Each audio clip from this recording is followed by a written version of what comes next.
వివిధ రాజకీయ పార్టీల నుంచి కాంగ్రెస్ పార్టీ తీర్థం పుచ్చుకున్నారు. మంత్రి సీతక్క ఆధ్వర్యంలో గాంధీ భవన్లో జరిగిన కార్యక్రమంలో ఆదిలాబాద్ జిల్లా బోధ్ అసెంబ్లీ నియోజకవర్గానికి చెందిన పలువురు రాజకీయ నాయకులు, కార్యకర్తలు కాంగ్రెస్ పార్టీలో చేరారు.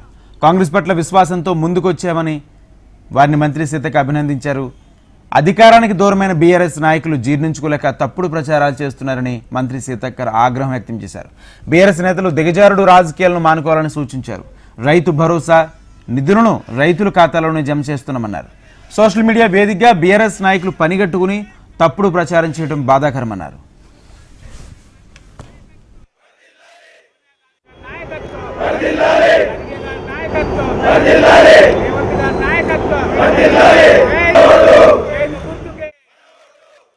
ఇప్పుడు మనం చేపట్టినటువంటి కులగణన కానీ, వర్గీకరణ, ఎస్సీ వర్గీకరణ కానీ, అదే కాకుండా ఏండ్ల కొద్దీ ఇల్లులు రాకుండా, అదేవిధంగా రేషన్ కార్డులు లేక, మరి ఆత్మీయ ఇందిరమ్మ భరోసా లాంటి పేదవాళ్ళకి ఏమి చెందక, ఇట్లాంటి అనేక సమస్యలను చూసి అవన్నీ కూడా ఈరోజు ఇస్తున్నటువంటి కాంగ్రెస్ పార్టీ పట్ల, కాంగ్రెస్ పార్టీ నాయకత్వం పట్ల, పరిపాలన పట్ల ఆకర్షితులై కాంగ్రెస్ పార్టీలో జాయిన్ అయినందుకు వారిని ఈ రోజు నుంచి కాంగ్రెస్ పార్టీ కుటుంబ సభ్యులుగా మేము మరి అందరితో సమన్వయం చేసుకొని పనిచేస్తామని తెలియజేస్తూ ఉన్నాం.